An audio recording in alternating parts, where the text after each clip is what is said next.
Assalamualaikum warahmatullahi wabarakatuh.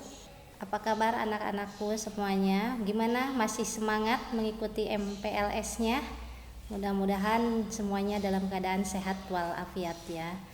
Baik, di sini Ibu akan membawakan materi tentang struktur kurikulum dan kalender akademik yang ada di SMAN 1 Parung Kuda. Tapi sebelum ke materi, perkenalkan terlebih dahulu. Nama Ibu adalah Reni Citrawati. Ibu adalah guru matematika dan diberikan tugas sebagai wakil staf kurikulum. Nah, baik anak-anakku, untuk mengefektifkan waktu kita dalam MPLS ini, kalian harus tahu apa saja yang ada atau apa yang menjadi struktur kurikulum di SMA Negeri 1 Parung Kuda, sehingga kalian nanti memahami gitu ya, apa saja yang akan dipelajari di sekolah SMA ini. Nah, sebelum kita menjelaskan tentang struktur kurikulum yang ada di SMA, kita harus tahu dulu apa sih yang dimaksud dengan kurikulum.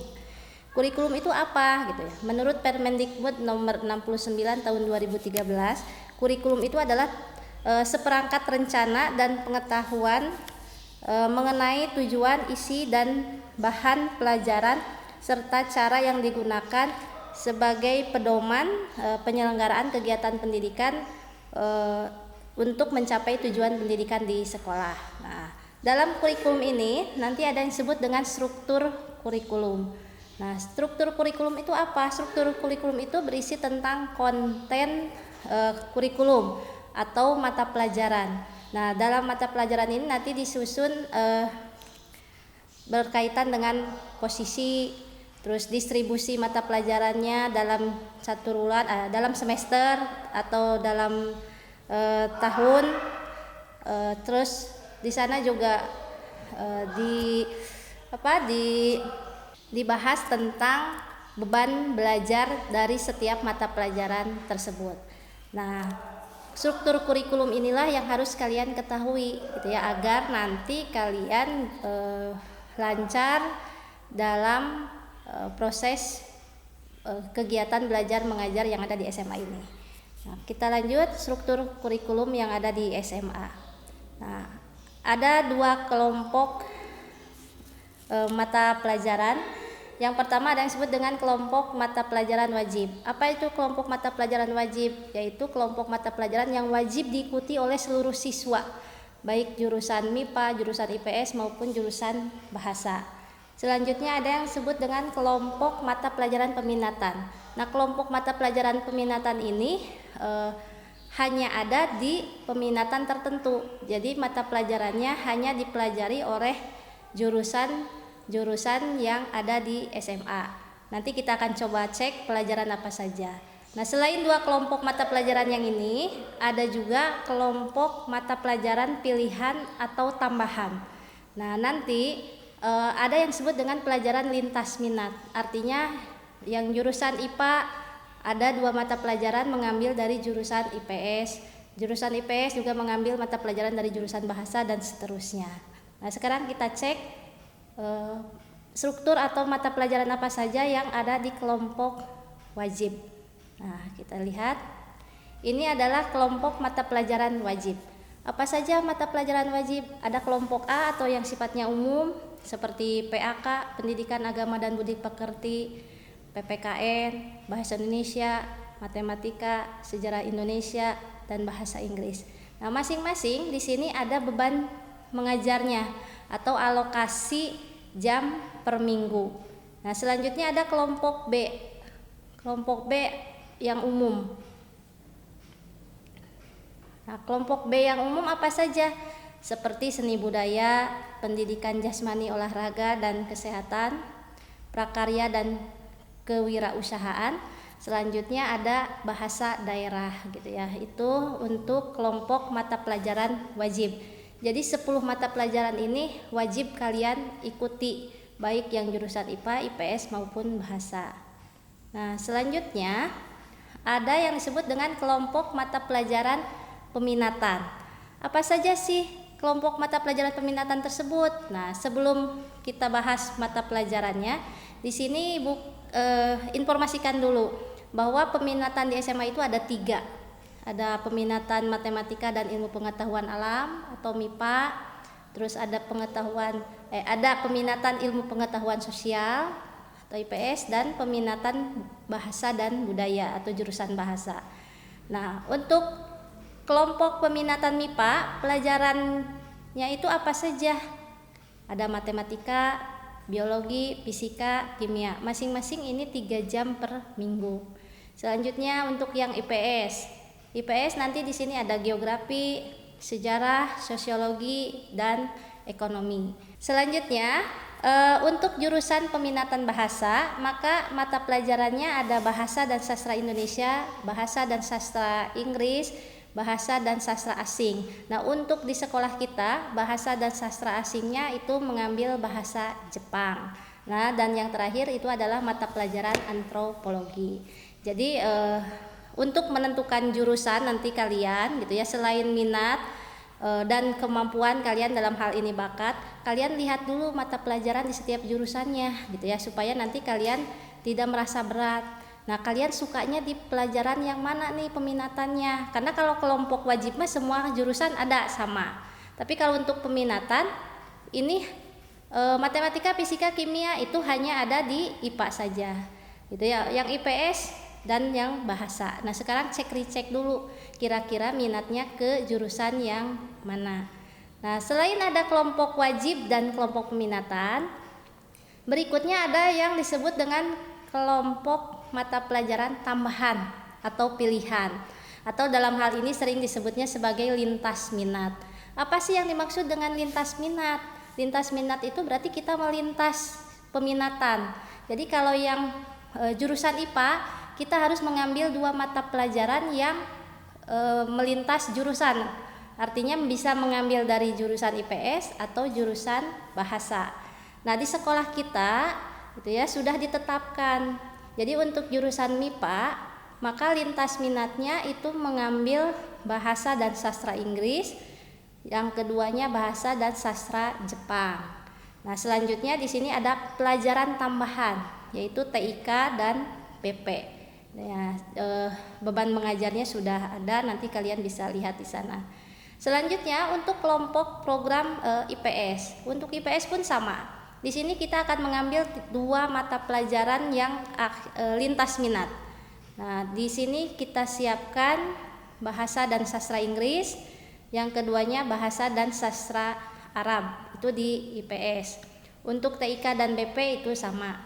Selanjutnya untuk program bahasa. Untuk program bahasa kita mengambil lintas minat ke jurusan IPS. Yang pertama itu adalah ekonomi, yang kedua bahasa dan sastra Arab.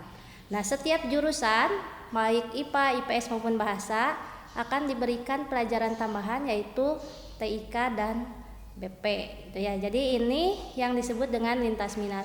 Apakah wajib diikuti? Wajib gitu ya. Jadi semuanya kalian ikuti pelajaran yang ada di sekolah ini dengan baik.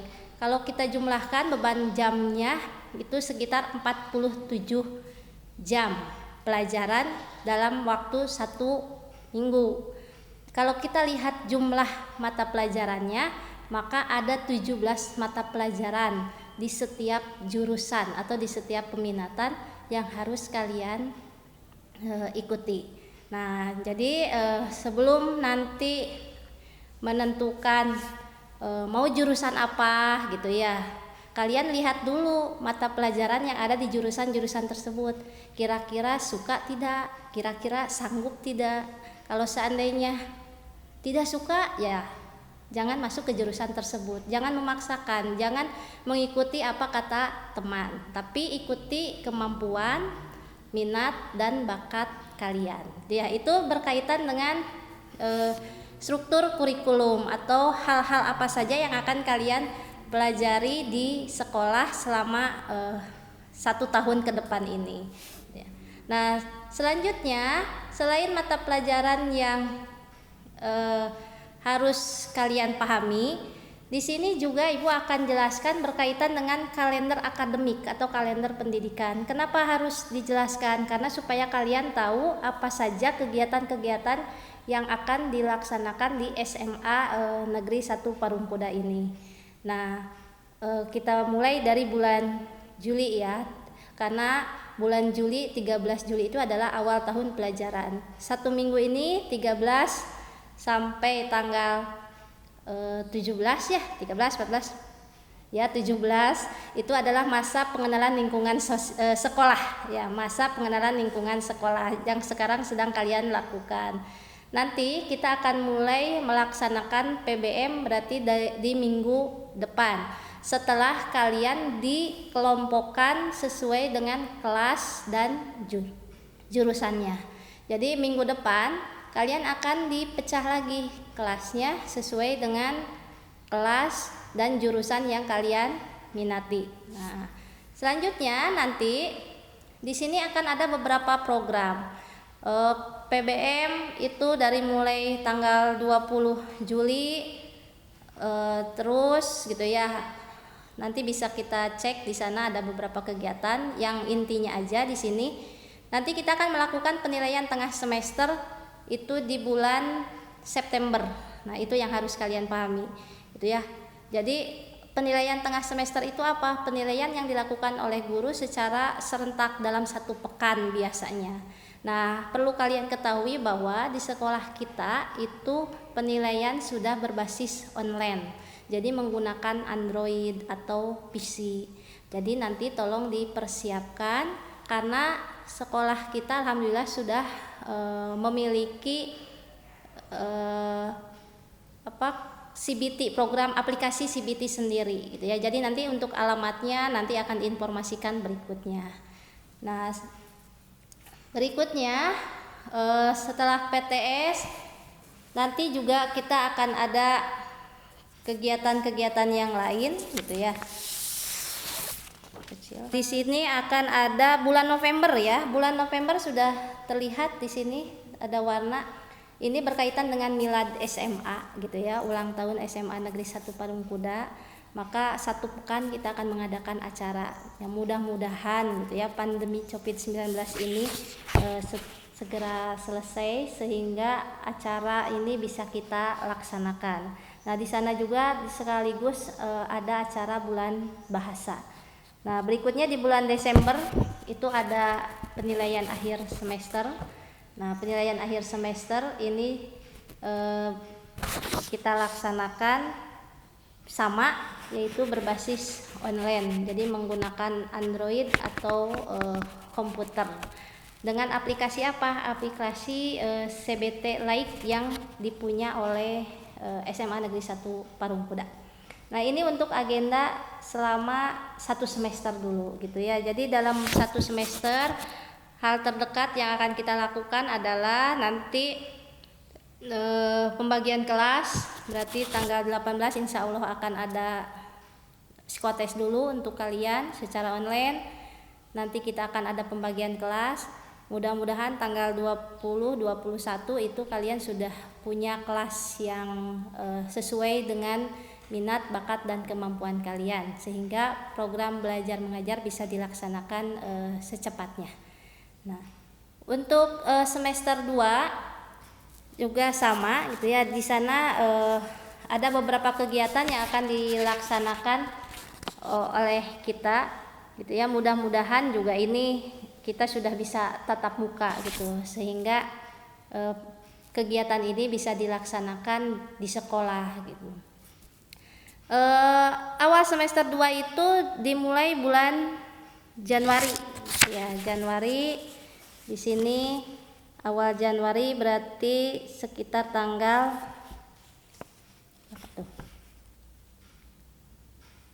tanggal 4 ya, tanggal 4. Nah, itu kita masuk. Selanjutnya ada ODL. ODL ini apa? ODL ini kegiatan outdoor learning, belajar keluar untuk kelas 11 gitu ya, bukan untuk kelas 10. Kalau kelas 10 berarti kita belajar biasa, masuk sekolah seperti biasa. Selanjutnya di sini di bulan Februari ini biasa gitu ya, kita melaksanakan PBM.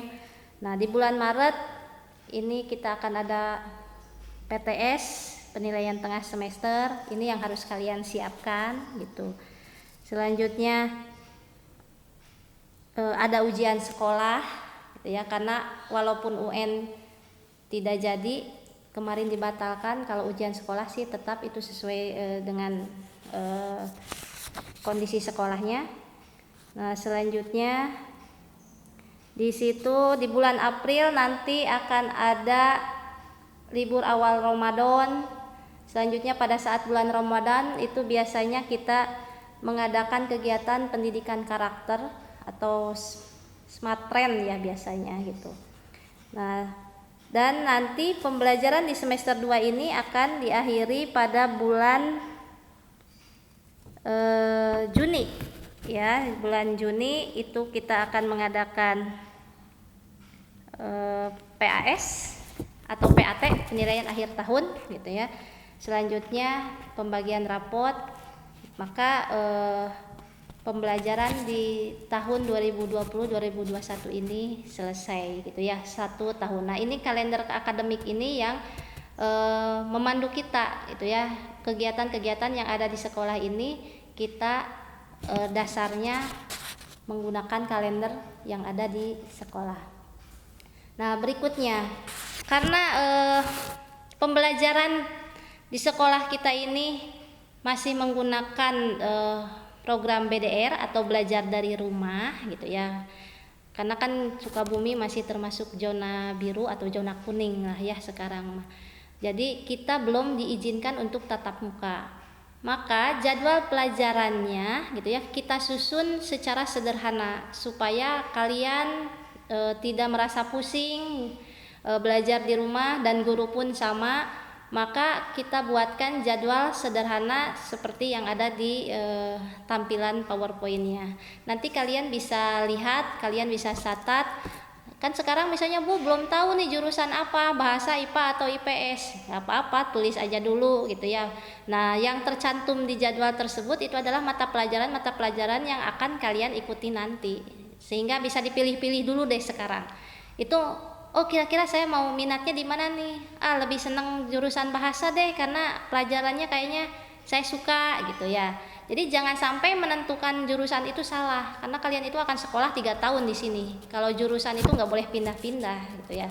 Nah, nanti kalian lihat, cek jadwal pelajaran yang ada di sana, sehingga setidaknya mungkin kalian punya bayangan pelajaran apa saja yang akan kalian ikuti selama 3 tahun ke depan di SMA Negeri 1 Parung Kuda ini. Nah, berikutnya, agar kalian karena kan kita tidak ada tatap muka lagi sekarang gitu ya. Terus tiba-tiba nanti kalian masuk di sekolah, di kelas, ada gurunya.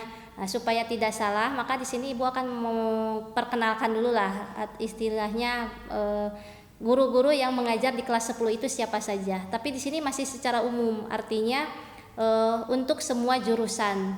Nah, guru siapa saja sih yang ada di kelas 10 gitu ya. Yang pertama ada yang bernama Bapak Ade Rustandi, SPD MM. Nah, beliau mengajar biologi. Jadi itu nanti untuk yang jurusan IPA akan bertemu dengan beliau. Selanjutnya ada Bapak Julkarnaini SPD EK. Ini adalah pengajar sosiologi. Selanjutnya Dr. Anda Hajah Ida Rukmini MPDI, beliau mengajar pendidikan agama Islam. Ibu Dr. Anda Hajah Sri Wahyuni itu mengajar fisika. Ibu Lilis Nurlaila SPD, beliau mengajar kimia. Selanjutnya Ibu Wiwi Endang SPD, beliau mengajar kimia. Selanjutnya Ibu Lilis Kurniasi SPD, beliau mengajar fisika. Nah, di sini ada Ibu Imas Kusmiati MPD, ini mengajar bahasa dan sastra Indonesia. Bapak Iman Suratman SPD mengajar geografi. Selanjutnya Bapak Sony Indrawan MPD mengajar PJOK. Bapak Wildan Kurnia SPD mengajar seni budaya. Selanjutnya ada Ibu Wina Dwi Yohana ST, itu mengajar TIK. Selanjutnya Bapak Bambang Sumarna mengajar PKWU. Nah, ini baru sampai Pak Bambang. Nah, selanjutnya ada Bapak Sumardi MPD mengajar bahasa daerah atau bahasa Sunda. Bapak Ajat Sudrajat SPD mengajar bahasa Indonesia. Selanjutnya Ibu Hotifah MPD, beliau mengajar antropologi. Terus ada Ibu Hesti Dwi Kuntari SPD, beliau mengajar geografi. Selanjutnya ada Ibu Putri Permata Sakti SPD, beliau mengajar sejarah minat di sini. Selanjutnya Ibu Penny Apriani SPD, beliau mengajar ekonomi. Ibu Anggia Amanda Lukman MPD mengajar sosiologi. Nah, selanjutnya ada Ibu Merina Joeni, beliau mengajar bahasa Indonesia. Ibu Winnie Septiani SPD mengajar bahasa Indonesia, dan satu lagi bahasa dan sastra Indonesia. Jadi kalian harus bisa membedakan, kalau bahasa Indonesia itu umum pelajarannya, jadi kelompok wajib. Kalau bahasa dan sastra Indonesia itu adalah mata pelajaran peminatan, jadi hanya ada di kelas bahasa. Selanjutnya ada Ibu Mutiara Saraswati SPD, SPSI ya. Di sini beliau sebagai BP atau BK. Abdul Rashid Fahmi SPD mengajar matematika umum. Bapak Teguh Rakawibawa SPD mengajar sejarah Indonesia. Selanjutnya Ibu Dinda Trinovanda SPD, beliau mengajar ekonomi. Nah, selanjutnya Ibu Rina Gustiani SPD mengajar PJOK. Ibu Paujiah SS itu mengajar bahasa Jepang. Selanjutnya Reynaldi Mulyana Putra SS, beliau mengajar bahasa Jepang. Inggit Pratiwi SS mengajar matematika minat atau matematika peminatan. Selanjutnya ada Bapak Rusman Alanuddin SPD mengajar matematika umum. Bapak Nasrul Habudin SPD mengajar bahasa Inggris. Siti Aulia Rahmah SPD itu bimbingan konseling atau BPBK. Ibu Hani Wijayanti SPD itu mengajar bahasa dan sastra Arab. Bapak Lukman itu mengajar pendidikan agama Islam. Dan yang terakhir itu ada yang disebut dengan bernama Bapak Septian Eka Putra SPD, yaitu mengajar PPKN. Nah, yang harus kalian ingat gitu ya, supaya nanti kalian tidak salah dalam menyapa atau memberikan tugas gitu ya kepada beliau-beliau. Nanti tinggal dicek gitu ya setelah kalian dibagi kelasnya gitu ya, karena tidak 38 ini mengajar kalian gitu ya, tapi nanti beliaulah gitu ya yang akan mengajar di kelas 10 sesuai dengan jurusan yang kalian minati gitu. Nah, selanjutnya nanti gitu ya, setelah dibagi kelas gitu, kalian akan mendapatkan wali kelas gitu ya. Wali kelas itu apa? Ya seperti yang sudah-sudah, wali kelas itu adalah wali orang tua kalian di sekolah yang bertanggung jawab untuk istilahnya mengkoordinir dan mengkondisikan kalian di sekolah agar kegiatan pembelajaran ini bisa lancar. Nah, wali kelasnya itu siapa? Nah, perlu kalian ketahui dulu bahwa kita akan berniat membuka 12 kelas itu terdiri dari 2 jurusan bahasa, 5 jurusan IPA dan 5 jurusan IPS. Sehingga nanti akan terbentuk kelas 10 bahasa 1 gitu ya. Nah, untuk 10 bahasa 1 ini wali kelasnya nanti dengan Ibu Hotifah MPD. Nah, selanjutnya 10 bahasa 2. 10 bahasa 2 itu akan mendapatkan wali kelas Ibu Dinda Dwi Novanda SPD. Nah, ini untuk yang kelas bahasa. Jadi akan ada 2 kelas bahasa. Selanjutnya 10 MIPA 1. 10 MIPA 1 akan diwali kelas oleh Ibu Winnie Septiani SPD. 10 MIPA 2 oleh Bapak Abdul Rashid Fahmi SPD. Selanjutnya 10 MIPA 3 Ibu Wina Dwi Yohana ST. 10 MIPA 4 akan mendapatkan wali kelas Bapak Wildan Kurnia SPD, dan 10 MIPA 5 akan diwali kelasi oleh Ibu Merina Juaini SPD. Nah, itu untuk jurusan IPA. Nah, selanjutnya jurusan IPS. Jurusan IPS untuk 10 IPS 1 akan diwali kelasi oleh Ibu Putri Permata Sakti SPD.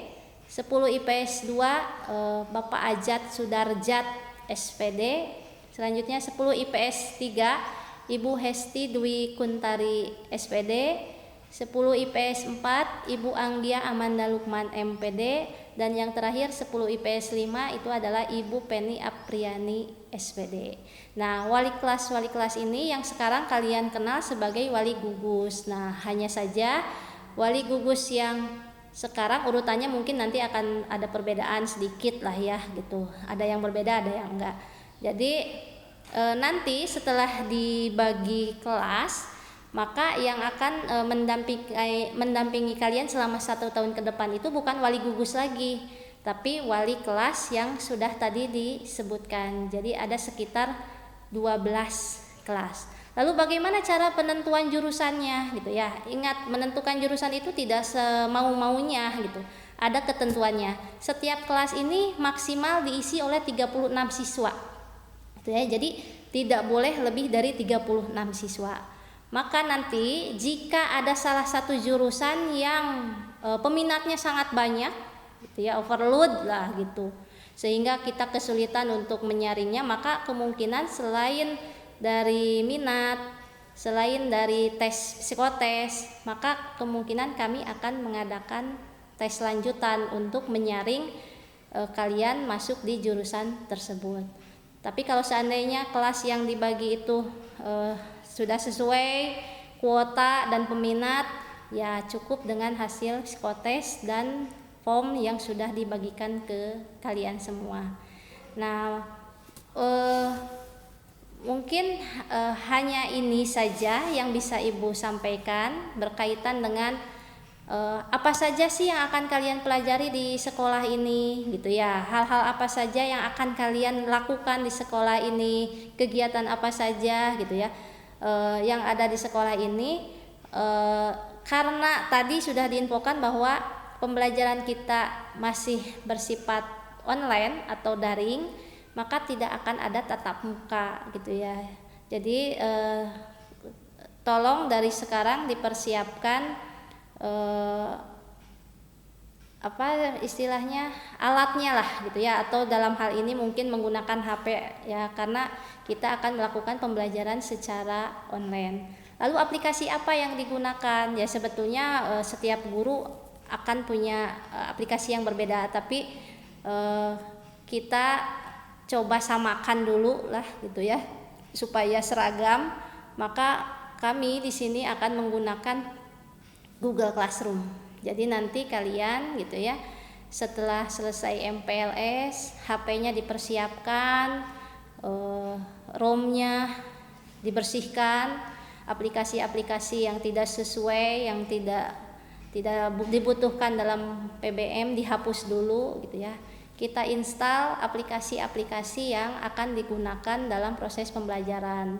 Yang sederhananya adalah Google Classroom. Kalau seandainya nanti misalnya gurunya ada yang mau mengadakan pembelajaran secara virtual, online langsung, bisa juga menggunakan Webex. Jadi kalian bisa install Webex di HP-nya. Itu mungkin ya informasi yang bisa Ibu sampaikan gitu ya berkaitan dengan struktur kurikulum dan kalender akademik dari SMA Negeri 1 Parungkuda. Mudah-mudahan kalian bisa mengikuti pembelajaran yang ada di sekolah ini secara baik, lancar, dan sukses pastinya gitu ya. Tidak ada hambatan, tidak ada rintangan, sehingga kalian bisa lulus dengan mendapatkan predikat yang terbaik gitu. Demikian informasi dari Ibu. Terima kasih atas perhatiannya. Semangat terus mengikuti MPLS-nya. Jaga selalu kesehatan gitu ya, agar dan apa istilahnya, kita berdoa gitu ya. Kita berdoa semoga pandemi COVID-19 ini cepat berlalu dan kita bisa melakukan pembelajaran secara tatap muka di sekolah. Akhirul kalam, wabillahi taufiq wal hidayah. Wassalamualaikum warahmatullahi wabarakatuh.